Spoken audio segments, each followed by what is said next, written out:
CISC board वाले ने अब सीबीएसई के देखा देखी अपना भी रजिस्ट्रेशन को लगभग कंप्लीट कर लिया है और स्टूडेंट को एक लास्ट मौका दिया है कि आप अपने जितने भी डिटेल हैं उसको कंफर्म कर लीजिए, क्योंकि ये डिटेल के आधार पर जो आपको इनरोलमेंट नंबर यानी कि यूनिक आईडी और इंडेक्स नंबर दिए हैं, जिसके आधार पर हाफ ईयरली एग्जामिनेशन चल रहे हैं। तो हाफ ईयरली एग्जामिनेशन के समय में सारे स्टूडेंट स्कूल आते हैं, उसके बाद बहुत सारे स्टूडेंट जो स्कूल नहीं आते हैं या बार बार गायब होते रहते हैं। तो इस हाफ ईयरली एग्जामिनेशन के दौरान ही स्कूलों को यह इंस्ट्रक्शन है सीआईएससी के द्वारा कि उनके सारे डिटेल को कंफर्म कर लिया जाए, और अगर स्टूडेंट नहीं बता पाते हैं तो उनसे डॉक्यूमेंट को वेरीफाई कर लिया जाए और उनके पेरेंट्स को भी बुला के सारे मैटर्स जितने भी डिटेल्स है, वेरिफिकेशन है, सर्टिफिकेशन है, इंफॉर्मेशन है और उनके जो कंफर्मेशन यानी कंसेंट लेटर है उसको रिसीव कर लिया जाए। नहीं तो आगे सीआईएससी इन सब चीज़ों पर भरोसा नहीं करेगी, और अगर इसके बारे में कोई आप डिटेल करेंगे या गड़बड़ी करेंगे तो आगे गड़बड़ी होगी। तो सावधान,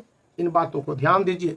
ये board examination 2024-25 class 10th ICSE and class 12th ISC के लिए बहुत जरूरी है। कौन कौन सी बातें हैं?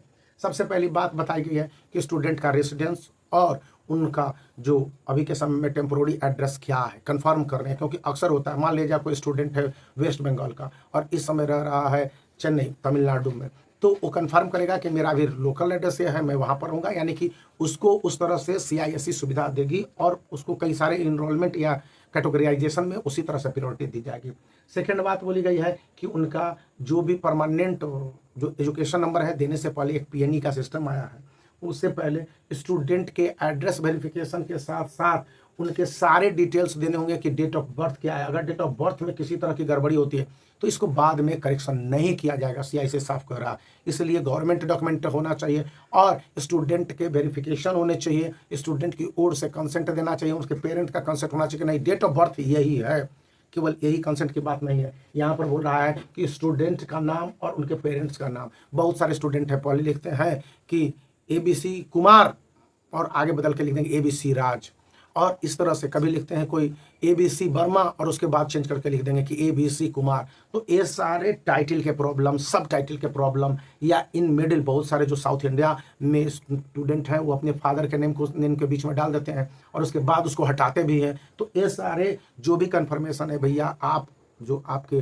परमानेंट एजुकेशन नंबर देने से पहले या स्टूडेंट के यूनिक आईडी और इंडेक्स नंबर देने से पहले कंफर्म कर लीजिएगा और पेरेंट्स से सम्मति लेटर ले लीजिए भैया कि वो क्या करेंगे। यहाँ पर एक दो और इम्पॉर्टेंट बातें बताऊं, इससे पहले मैं आपको बताना चाहूँगा कि 61 सैंपल पेपर अभी आने वाले 10 दिनों में अमेजॉन पर मिलेगा और वो करीब 30 से 40% डिस्काउंट पर मिलेगा। वैसे भी इस बुक की दाम बहुत ही कम है और यहाँ पर ओसवाल पब्लिकेशन ऑनलाइन का भी सपोर्ट मुहैया कराती है, और इसके साथ यहाँ पर ओसवाल QR कोड स्कैन करके जाएंगे तो आपको काफ़ी बेनिफिट मिलते हैं। बेनिफिट सैंपल पेपर के रूप में, प्रैक्टिस के रूप में और रिजल्ट प्रोजेक्टेशन के रूप में। यहाँ पर कितने सब्जेक्ट को के सैंपल पेपर हैं ऑनलाइन और ऑफलाइन जो कवर किए जाते हैं, आंसर भी अवेलेबल है, सॉल्व अनसॉल्व के आंसर डिजिटली अवेलेबल है। तो साफ साफ बताया गया है कि ये बुक इस समय काफ़ी उपयोगी और एरर फ्री है, जिसको कि एक सैंपल पेपर के रूप में ऐसे क्लास 10 के स्टूडेंट चूज कर सकते हैं। अब मेरी बातें आती हैं कि चॉइस ऑफ सब्जेक्ट। अब अक्सर स्टूडेंट क्या करते हैं हाफ ईयरली एग्जामिनेशन के बाद सब्जेक्ट बदल देते हैं।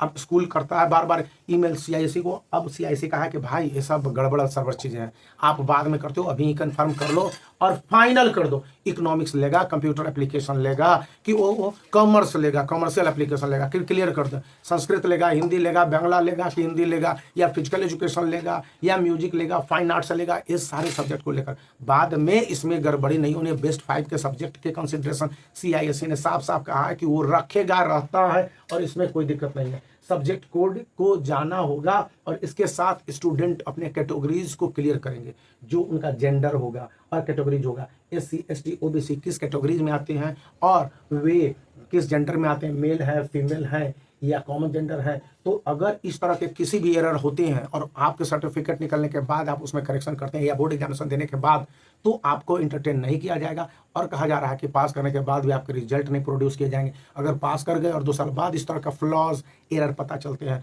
तो आपके रिजल्ट को सीआईएससी कैंसिल कर देगा ऑन प्रोड्यूसिंग रॉन्ग इन्फॉर्मेशन। तो यहाँ पर parents, father name, mother name, student name, date of birth, choice of subject के साथ कैटेगरी, जेंडर और रेसिडेंशियल एड्रेस के साथ साथ सारे डिटेल भर के सीआईएससी को भेजने। स्कूल कंफर्म करेगा, आपके पास गवर्नमेंट डॉक्यूमेंट होंगे, यदि गवर्नमेंट डॉक्यूमेंट में कुछ है और आप कुछ भर रहे हैं तो एंटरटेनमेंट स्कूल नहीं करेगी और इसके लिए सीआईएससी किसी तरह से आपको लिवरेज या कंसेशन नहीं देगी। दिन बाद